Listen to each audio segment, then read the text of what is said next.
My friend Tom gave me a ring and asked me to come by. He's always got something new in his ever-evolving stash. What's up, Ian? Howdy, howdy. Just here to check out your treasure trove.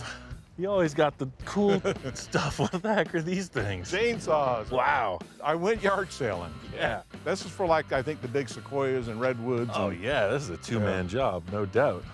You know you're in the presence of a true parts collector when his collection expands beyond anything practical. If you haven't noticed, there aren't a lot of giant trees out here in the desert. What's up with this chassis? That's a T-bucket chassis. Oh, I think it's 60s or early 70s. It looks just like one I had when I was a kid. Yeah, look at these ladder bars, pretty cool. Yeah, and the hairpins in the front. Those are true hairpins. For sure. Yeah, I think you could consider Tom's style pretty conservative. He's got a flair for the wild stuff, but at heart, he really wants a car he can drive. You know, he is that traditional hot rodder. He likes things the way they should be, the way they were built back then, true to the era.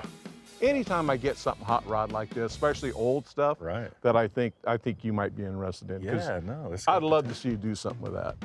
You don't have to ask me twice. T-buckets, chainsaws, kitchen sink, count me in. Let me show you what I really got you over here for. All right, cool. Oh, wow. Yeah, man, your truck's looking good.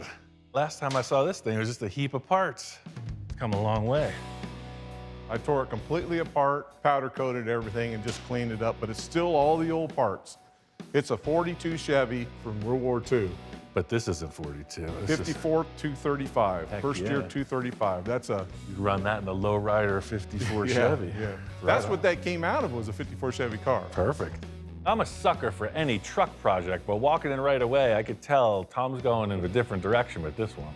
When I look at it now, it looks so darn stubby. But it was a long bed. I shortened it 20 inches. It's got like T-bucket proportions. Yeah, I now. went online and I saw Ian Roussel cutting a chassis, and I thought, I got to cut a chassis now. I learned a little something from that guy too. It's pretty cool to inspire people to make a bold choice in their project. Just take 20 inches out of the length of the wheelbase, pretty substantial. Oh, I see, you cut it right here. Okay, yeah, that's what I would have done. Oh yeah, and then you just box it in a little bit. And you have a bed that's gonna go on? Yeah, that's the reason why I shortened it 20 inches, because when I shortened the bed, it looked best at 20 inches shorter. Squared it and tacked it, squared it. You probably did a better job than I do. I doubt that. It's got the Highboy Roadster look coming at you for sure. This thing's been all over the place. It was gonna be a hot rod, a Dune Buggy, then another hot rod. I wanted to do it to where it was two vehicles. It's a street rod, you know what I'm saying? And then you go home and the guys are all going out in the sands, and I want to take my truck out there. So I pull the headlights off and I throw the Dune Buggy wheels and tires on there, and it's a sand buggy. Oh, heck yeah. That's what the first thing I thought is like, it looks like it should be going off-road. Yeah. Now we're talking. As soon as Tom said, oh no, it's dual purpose. See, this thing's actually a Dune Buggy. That got my attention. How's Mr. T holding up? He's looking good. I love that truck, Ian. I do. That is the best thing I ever bought. Nice. When I was building Mr. T, Tom stopped by a few times just checking it out. I knew he liked it. And I'm really happy, you know, we came to an agreement, and now it lives here, and it's a good part of his collection. It's just fun to drive around. Nice. Because everybody goes, hey, that's Mr. T. And they want to stop, and we stop, and they get in it and take pictures. It's looking as good as the day it left the showroom floor, man. Yeah, I like this car. Just don't tell the inspector. They wouldn't like to see an animal of the feline persuasion enjoying the fruits of our labor. Yeah, I mean, just standing back and looking at this, I love the short wheelbase. It just looks a little bit too like a triangle right now, you know, equal proportions. Yeah. I think just a little down in the roof line would sell this. That's interesting. I didn't realize it until he stood in the front. That rear window is way up there, huh? Yeah, look at it. You can't even see the rear window from the front. That's what I'm saying. Interesting. Yeah, that's just something odd about that. Knowing Tom and what he's into, I can see a pretty clear path to kind of remedy the situation, improve on some, and just find exactly what he's looking for in the end. Honest Ian's one-stop chop top in session. I have another cab. It's outside here. So if we mess up, we could just start on the next one? Yeah. Actually, yeah. I got a couple ideas regarding that. Now you got me excited. I can't wait to see this thing done. All right, man. Well, while you're all enthusiastic, bright-eyed and bushy-tailed, I say we just get into this. Whatever you want to do, Ian. Oh, famous last words. Ian, do whatever you want. I mean, we both know I've got some pretty wild ideas from time to time. I think we just cut the top right off and just discuss. Oh, that sounds good. I don't even know where it'll end up. We'll just kind of take it one piece at a time, as they say. Okay. I'd say there's some concern. I know the sound of a concerned cat. She's definitely on guard, so we'll just take it slowly. She thinks it's her truck is what it is. This one's gonna be inspecting the entire process, I think. This is nothing new. I've dealt with furry inspectors of all kinds. I'll have her purring in no time. All right, well, I brought two options to start with. We got the mellow and the kind of mellow. So what do you think? No, this one here, Like the blue one? Yeah. This is 2-inch tape, so that'll be a 2-inch chop. Let's start by just nipping at this. If you want more, we can go more. I like to start wherever the body has some kind of identifying feature. You wouldn't mind pulling that welder over here. It's about to get real, huh? Oh, it's about to get real. It's like your wedding day, right? It's all fun and games until you're walking down that aisle. Until Ian gets going. This is the last time you'll see your truck in one piece, ever. I mean, for the next couple days. This is a story I'm very familiar with. You know, it's as old as time. 1 minute, Tom and I are talking, laughing, discussing.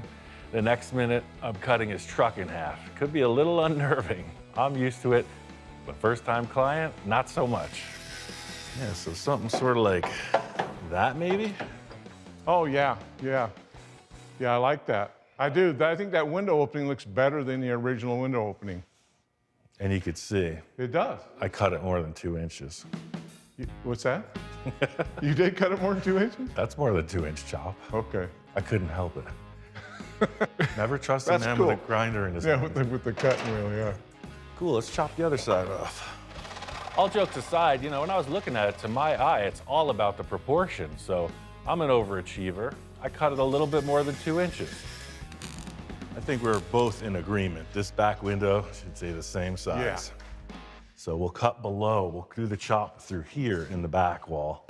When you start cutting something apart, especially it's got different shapes to it and different curves, you're in trouble. Unless you know what you're doing, you're in trouble. You're making your own puzzle, that's the thing. Yeah, exactly. Right now, it's just the picture. Right now, we're gonna puzzle it and then figure out how to make it lock back down. In the back, I'm gonna show you a pretty cool idea for this window. If we were to draw this, say, on graph paper, right? If you took a straight back view of this, you'd have this checkerboard, right? So the most horizontal line, I think, would be this window. The idea being, when that comes straight down, you don't have any zigzag in the connection, so when you weld it, you're not trying to fill gaps.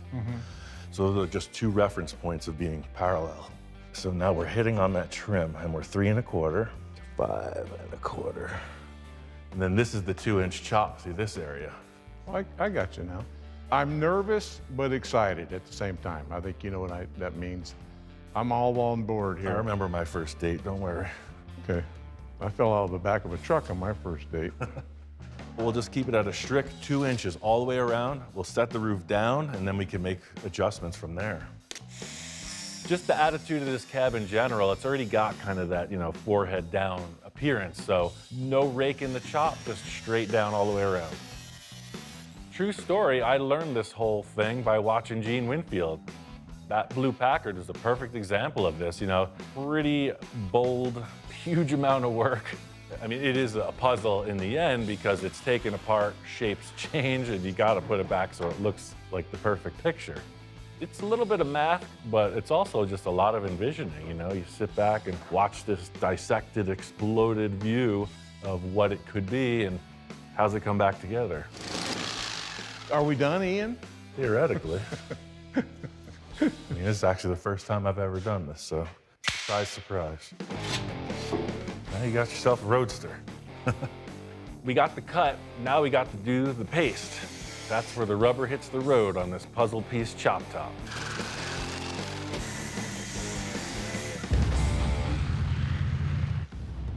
All right, man, I think it's that time. Let's put it on and see how far out of shape we got.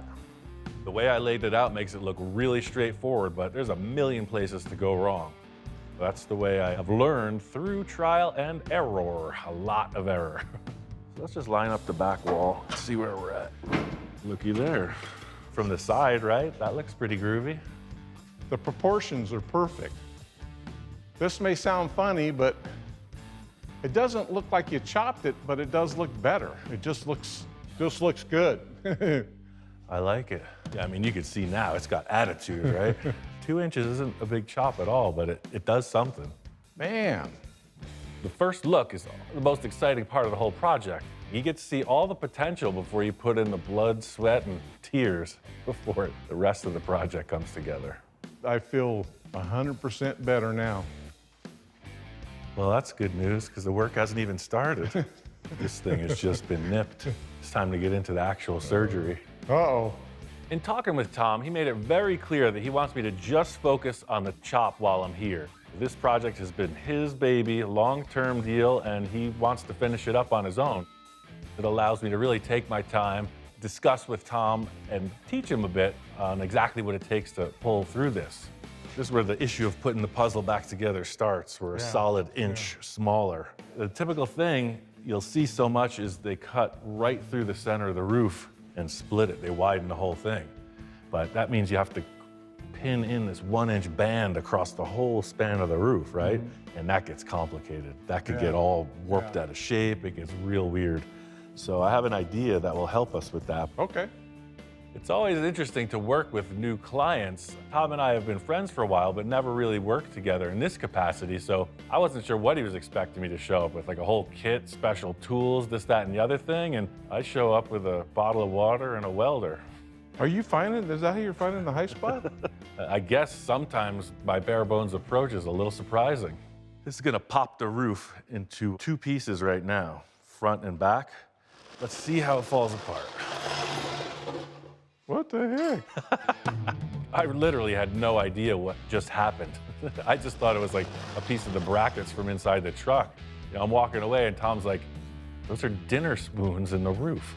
Other military, I think. Look at that. And then there says 42. U.S. Marine Corps. Oh, wow. Archaeologist here now. I've never put a utensil in the roof rail of my vehicle. Like what? Did they just like steal them from the mess hall? Like that midnight chocolate pudding adventure, it's on tonight. Clink. All right, now back to our regularly scheduled chop top.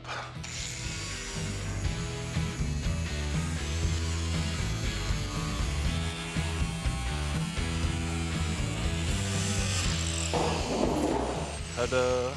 That's just zip right into place. Oh my God, everything lined right up, yeah? Everything lines up like a puzzle. People look at it and it doesn't look like it's too tall. It looks right now. Yeah.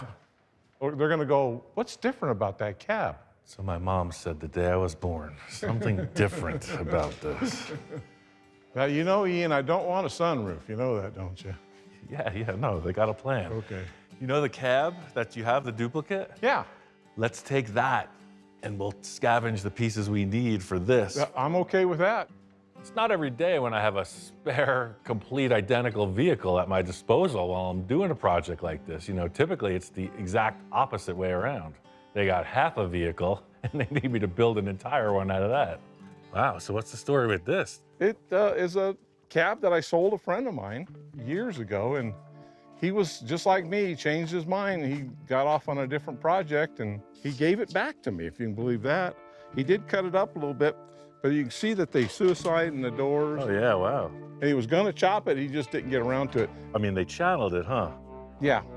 There's 2 ways to look at it, right? This could have potential to be a great creation, or it's in such fine shape it makes the awesome donor vehicle.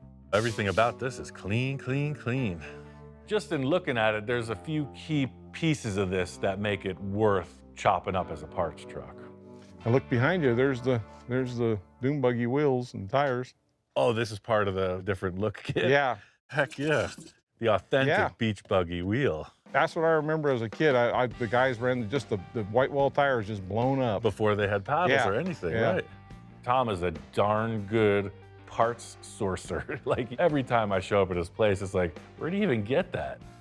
For me, that really short steps my operation because it's like they're doing the footwork and I get to select. It's kind of a shame we're cutting this all the way apart, but it's also kind of not a shame because we're ending up with a really clean custom deal. It'll make this one perfect. I love the chop. I can't believe how fast you got to this point, and it makes complete sense when you see how you do this. This thing is red hot. We got one on the grill and one ready for the frying pan. Prepare your appetites for some freshly prepared chop tops. After Tom and I really stepped back, looked at what we set up, we both agree that this is exactly the direction he's going. And now the fun begins. With this, I'm really trying to utilize that cab as much as possible to minimize the amount of welding and the amount of oddball gaps I'd have to fill in. So I'm gonna try a little give and take on these two cabs. This is kind of like the best of all worlds, you know, having a complete replica of the vehicle you're working on to just dice up. I mean, that's living the high life. This back wall goes in as is. It's a straight shot, 2 inches lower. Kind of like Tetris, you know, when the blocks are coming down, you got to figure out where they go. It's like right now, I'm just kind of spreading it, and I don't want it to crunch up in any place as I'm putting it together. I think that's my favorite thing about being a fabricator in this capacity is like I don't do the same thing twice ever. You know, same kind of process, but always a different challenge. That's the spice for me. When you're working with gaps this tight, I use a razor blade to stick in there because it's the thinnest thing around, because you don't want this stuff lapping over itself. You want it right as a perfect butt weld. Just gonna start to tack this together. Nice and cool, nice and slow, and get started. There's one book I always point people to that asks me about how do I chop a top. The book's called How to Chop Tops. Worth every bit of reading. And then find yourself a junk car and ruin it. With that back sheet metal fixed, let's put on the A-pillars. Get this windshield surround in place. The reason I'm doing it in this order is because rear sheet metal is gonna be the most delicate part of these two pieces. These pillars, you know, the structure isn't that big a deal. It's the sheet metal that'll get weird on you. Right now, this is laid out smooth, and if I do have to give a little wiggle up here, this will all kind of stay in the same plane. Knowing where you want to end up before you start and learning to see trouble before it really develops, those are the two keys. The A-pillars, they're pretty parallel. So in the 2 inches coming out, I mean, it's just 1/8 of an inch change in the width. Look, right straight down. I have the width established now, but I'm trying to get this right in line. You can see it's just a little bit up. This cab had damage in the drip rail, but I just repaired it because I took out 2 inches where the damage was, but the drip rail was actually mashed back a little bit. Now the B pillars, I'm gonna leave a little loose because I want to address this right now. I don't like welding that close together if I can avoid it. But since I have this cab, I'm just gonna utilize this piece if it's the exact same stamping in here. It's a bit of a different job having this donor truck available to us because it really simplifies the process. There's almost no fabrication. All the replacement pieces don't have to get made. They just get taken from that vehicle. Simplifies the amount of welding. Lucky for me, I'm used to living in a not so perfect world. Back in the 40s, I guess things weren't super specific. They're darn close, but they sure ain't the same stamping. So you can see everything in the world is not exact. That drip rail is just a little bit different contour towards the bottom. Either way, we have a few bridges to cross. These cars don't like to build themselves. I'm gonna continue weld the roof skin, and then later I'll put a flat bar in there and I'll hammer that drip rail to exact specifications.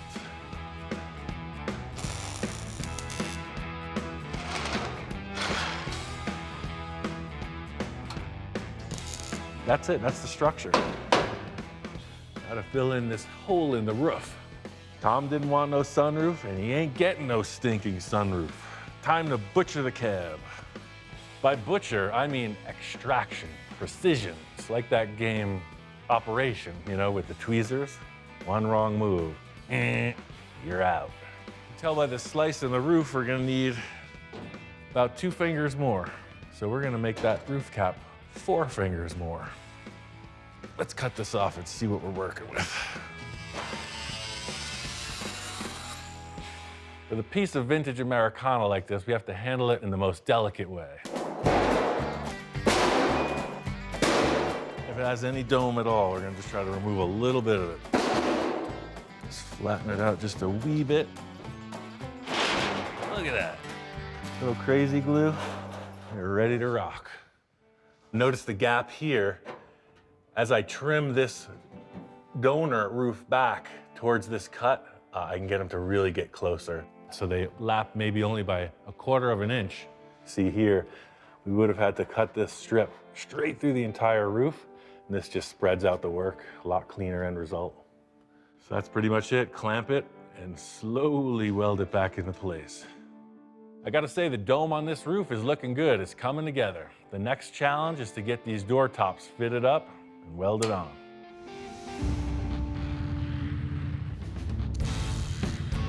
Slow and steady. Takes a long time to weld this sheet metal back together, so I don't want to overheat it. And if that gets upside down or warps, big trouble. I'm happy with the way that this is progressing. You can see how it's developed with these 2 vertical cuts on each side of the rear window. The curvature of the roof needed to be shrunk in a little bit, and that's standard procedure on a cab like this to make a better contour. This structure is fully in place. This roof cap adds a huge amount of torsional strength to the cab. I'll patch this in last, but I want to do this door top surround using a piece of this original door and a piece of the donor cab door. I did notice that these cabs are slightly different, but I'm hoping that these door frames are identical. I try to avoid stacking welds. If you're making a deck or doing roofing, you always stagger the seams, right? So you got seam, seam, and I'm gonna try to put one back here.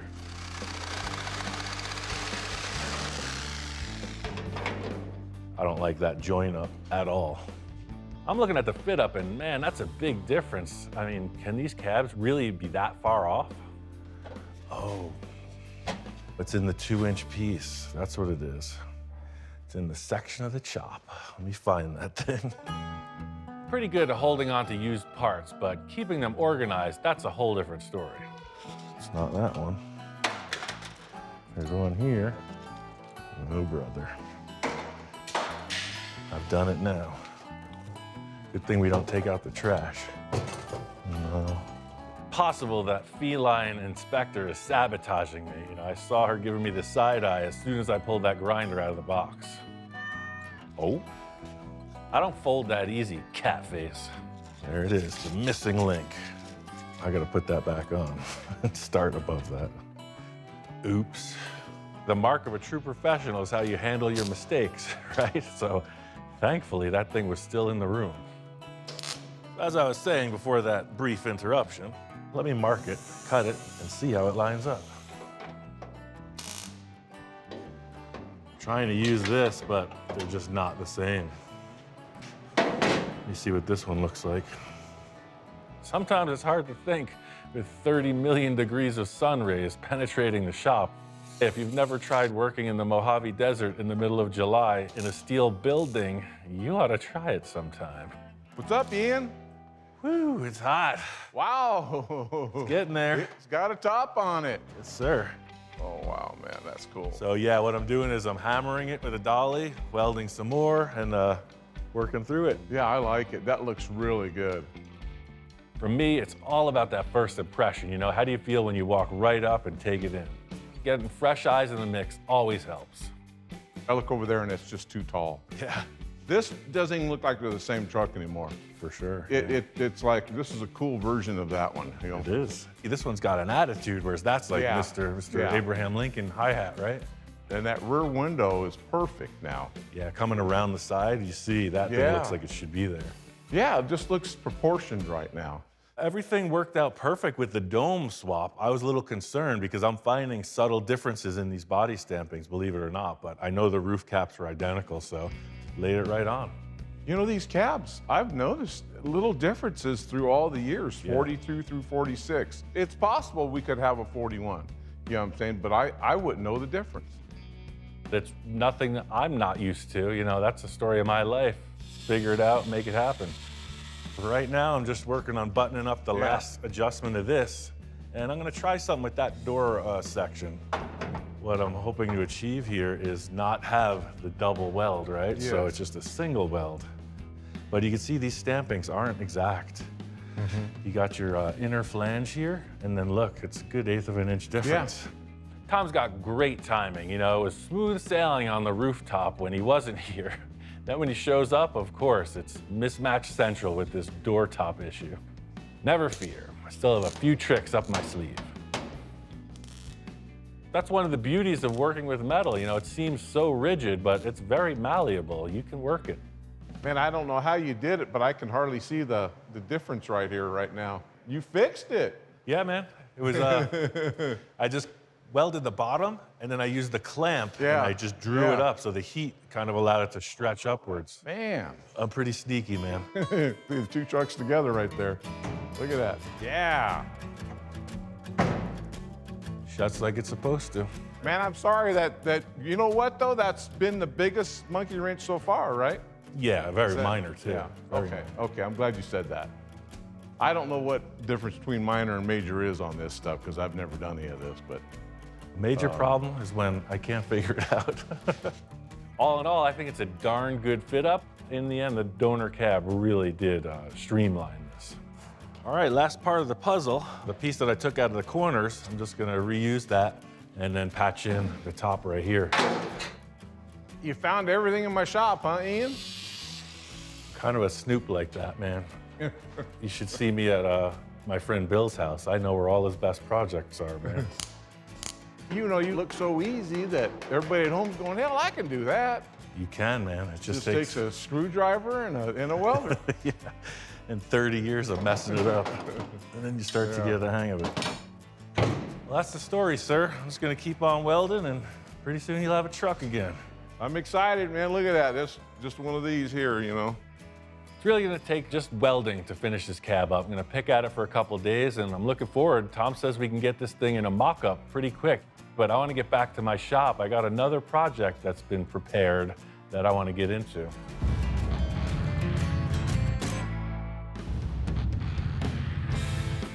Now we're off on a little two-wheeled adventure. This is gonna be fun. This is my friend Kai's chopper. It's a 1980 Harley shovel head, and this is kind of his baby. He passed a couple years ago, and his wife contacted me saying, hey, you know anything about this? I met Kai pretty early in my career, and he was always a huge supporter of my efforts. Kai was just a really intellectual, interesting kind of dude, and his fascination with Harley Davidson specifically pretty much defined his character. He was heavily involved in the magazine industry as both a writer and an editor, and we pretty quickly became good friends.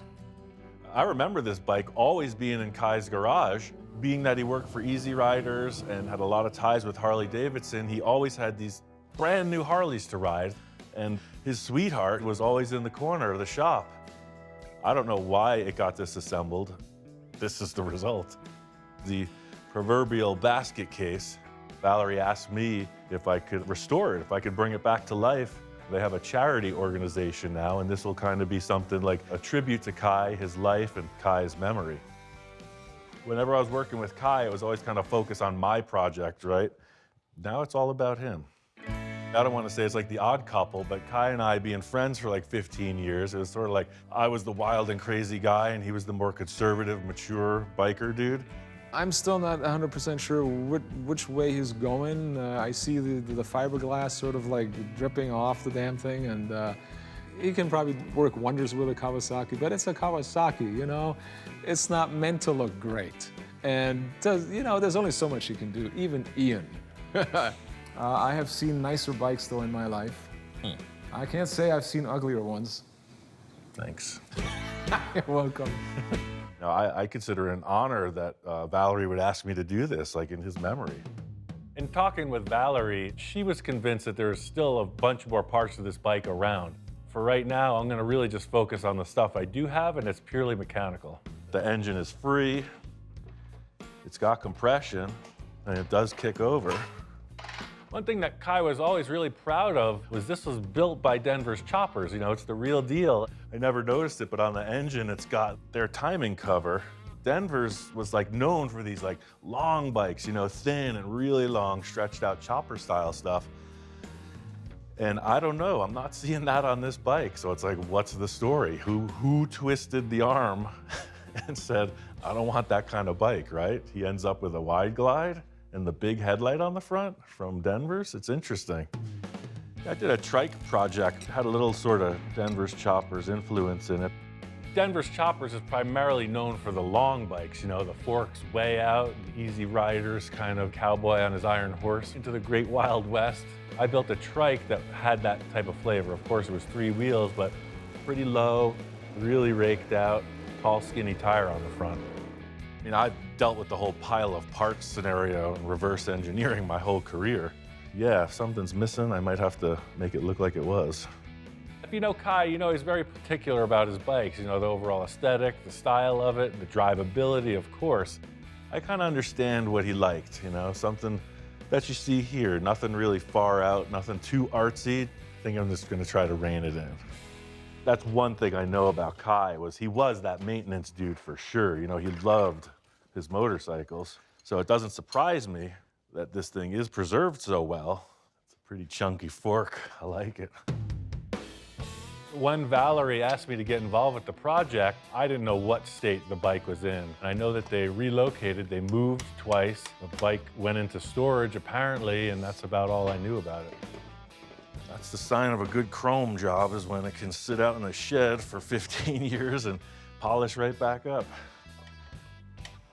I'm really digging this back tire, you know. This has got a little bit of oval slots in it. Pretty groovy. All right, let's put some rear suspension on. And last but not least, the old front tire. Now we're getting somewhere. It's starting to look like a chopper, baby. Pretty formidable looking machine. I think I'm kind of like that. Knees in the breeze, bugs in your teeth. It appears that all the mechanical parts, as far as what I could tell, are here. You know, I'm still waiting for the other shoe to drop, but I don't see why Kai would take his bike apart and just scatter it to pieces. I don't know, it looks good so far. Valerie says she's got some more parts for it. I'm gonna head over there and see what she was talking about. It's got a good look. Little search and rescue mission. I came up solid. Found pretty much everything. This is the rear fender. There's the front fender. Got a tank, and then the little piece that goes between them. And a seat. This bike's never fell over. That's what I was worried about, you know? It's like, oh, that's why they took it apart. It got crashed, right? One of the tanks is destroyed. Nope. I'm digging the paint job. It's a little beat up, though. Seeing all the pieces are here, and they're in what appears to be perfectly usable condition. I mean, that's the mission, right? It's like, let's just get this thing dialed in, assemble it, hope the heck it works. That bike was pretty crusty. I used 2 cans of oven cleaner on the engine, the foamy stuff, and man, it shined right up. I gotta get this running ASAP. You know, I don't wanna get teary-eyed or sentimental in an exaggerated kind of way, but right? It's like the man and his dog, the man and his bike. It's that kind of relationship, and like this was his jam, you know? He rode this thing everywhere. I do so much full custom stuff. You know, it may seem that almost nothing is sacred to me, right?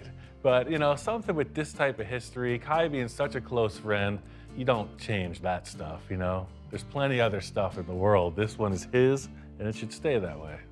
Valerie told me that the biker's name was Purple Haze. Mr. Conservative biker guy driving a purple-flamed Harley. All right, we see you. This looks like it's been rubbed on something white, and it's on top of the clear coat. The question is, can I salvage this paint? Everything's just showing its age. We're all showing our age. It's part of the journey. Look at that, it came right off. It's looking purpler by the second. This paint job is sweet. No amateurs were building this bike. It's got that pearly effect. I think it's gonna shine up real nice. I got this stuff from 3M. I'm gonna go at it with 1,000 grit and then bring it all the way to 3,000 and then polish it. Try not to get into the actual paint, just stay up on top on the clear coat. Try to knock some of these scratches off. Yeah, it looks like I'm not gonna have to re-clear any of this stuff. Yeah, I gotta say that this is a little bittersweet because I was like, oh man, the gates are wide open, right? There's no fenders, there's no tank. Time for me to restyle it. And then that looming voice, don't put no junk on my bike. Thinking maybe some divine intervention or something. Miraculously placed these pieces of the bike right in front of me. All right, one more fender. You know, in my defense, I never put any junk on his bike. I just enhanced it a bit. And I also saved it from burning down to the ground. Whoa, whoa, whoa! Holy shit. I guess you don't have a fire extinguisher, huh? I got 3 fire extinguishers right on the wall, and I'm like, I don't want to mess up his bike. I know what these things do, so I'm just hoping it'll go out.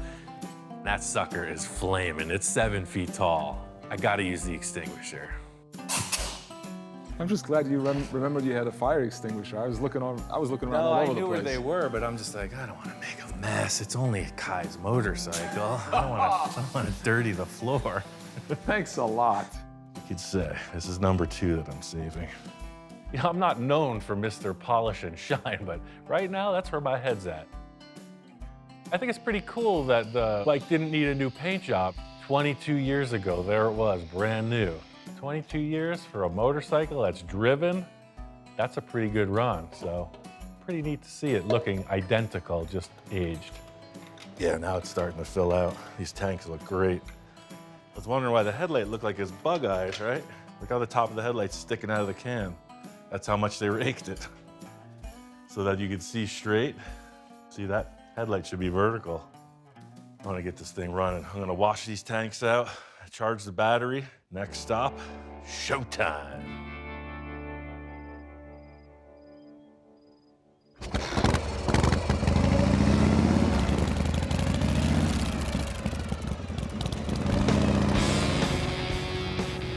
Bike's kind of a unicorn with the wide glide forks and the real skinny tire. It's a different look, but it's definitely raked. It's a chopper, lots of power. It moves right along. They're like giant mini bikes. This bike brings me right back to hanging with Kai. This is exactly how he wanted it to be, you know? He was on 2 wheels all the time. This bike is a real testament to that. I am stoked. I think Kai is smiling from somewhere else. This bike has got attitude. Something about a Harley. They're all shaking and loud and I gotta say, it looks like he just got off the bike yesterday, you know? Just leaving it as is. A fresh cut and polish on that old paint brought the life back to it. Just a testament to how well he cared for this thing. The mystery still stands. I mean, we don't know what happened, why this bike was disassembled, but I feel really privileged to be a part of it, and instead of it just being a pile of stuff in the corner, it's on display. I think it's a really good showpiece for their charity foundation. It's gonna get everybody's attention. Here it is, right? Back to life. That was the one wish that Valerie said. She's like, you know, that was our life together, was the motorcycle and the touring, etc. So for me, it was like, no doubt, I got you on that. That's all I could say, Kai. I did it. There's no junk on that bike. It's just the way you like it. It's a proper motorcycle. It's a chopper, baby. I'm gonna put some miles down in this desert before I take it back home, though. I'll tell you what, it's got a full tank of gas. I'm ready to move it.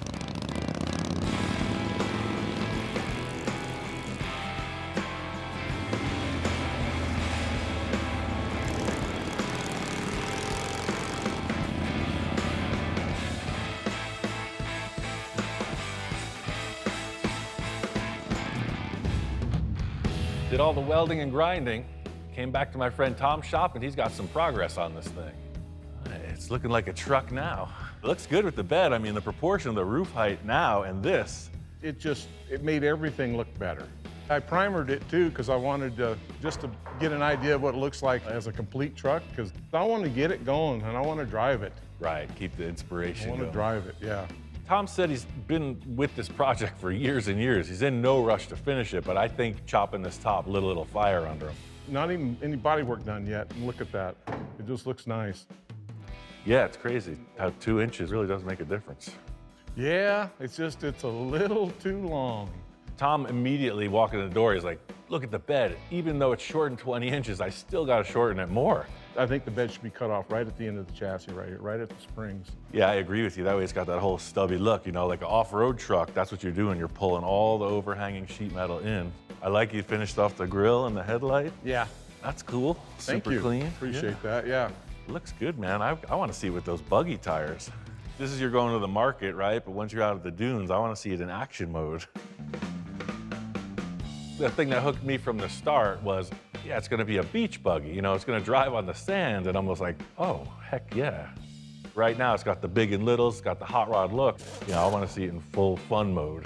Pretty cool that you're able to find those wide rims and 6 lug. You want to hear something crazy? I bought these at a yard sale 40 years ago. Huh. I'd call this a long-term success story. You know, Tom's looking at it like, yeah, finally, right? After 40 years, I mean, I was 11 when he started this truck. In a 1961 Hot Rod magazine, this is what they had. They had tires ballooned over the rims. I think the reason why they're usually white walls, that was the bigger tires. That was for the bigger cars. Like the Cadillacs and the Packards. Oh yeah, paddle tires didn't junk exist. stuff, yeah. For sure. They didn't have paddle tires back then. If they did, most people couldn't afford them, so. Tom built this entirely in the vein of that first generation sand car, right? When they just had some old junk laying around, they would take some ratty old bias plies, make their own rims, and just do whatever they could to get some flotation on the sand. That says fun buggy. Man, I forgot what they look like on here. Well, that looks cool. See, that makes it look like a big toy. That's what tells you what it is. It's like, what? That's a beast. Look at the track on that thing now. I know, it's so super wide. cartoon, yeah. Hey, let's roll this thing outside. I gotta see what it looks like. I'm on board, let's do it. When you look at something, you get a feeling from it, right? So you look at this and it's not low and lean, ready to go 120 on the drag strip, you know? It's like, this thing's kind of a clown car. That's where it belongs, on the sand. And I mean that in the best sense of the word. Like, it's a fun buggy. Like, you're meant to get in there and go have a ball on these sand dunes. It's exactly what I wanted. That's all it needed was 2 inches off the top and another 1.5 feet off the rear. This thing belongs on a Beach Boys album cover, man. Need some surfboards on there and you're cruising down the ocean. This is sweet. You know, anybody can go out and finance a sand car or a side-by-side and hit the dunes, right? But when you're out there cruising in the cookie cutter machine and you see this coming across the sand, whoosh, all eyes on that truck. That's what it's about. Oh, it just looks so good. Kind of like the black rims, too. Yeah, I think the biggest takeaway for me is like, you can't buy good vibes, right? So the horse trading, the working with friends, that type of thing, that's really the way I operate. Thank you, Ian. Yeah, right on. I appreciate you doing that, I really do. Yeah, I can't wait to see what other good treasure you dig up, man. Now this truck, it's contagious. It's got me thinking, you know? I got the Model A body. I got some sand tires. I got an old chassis. Who knows what could happen? Maybe Tom wants to race.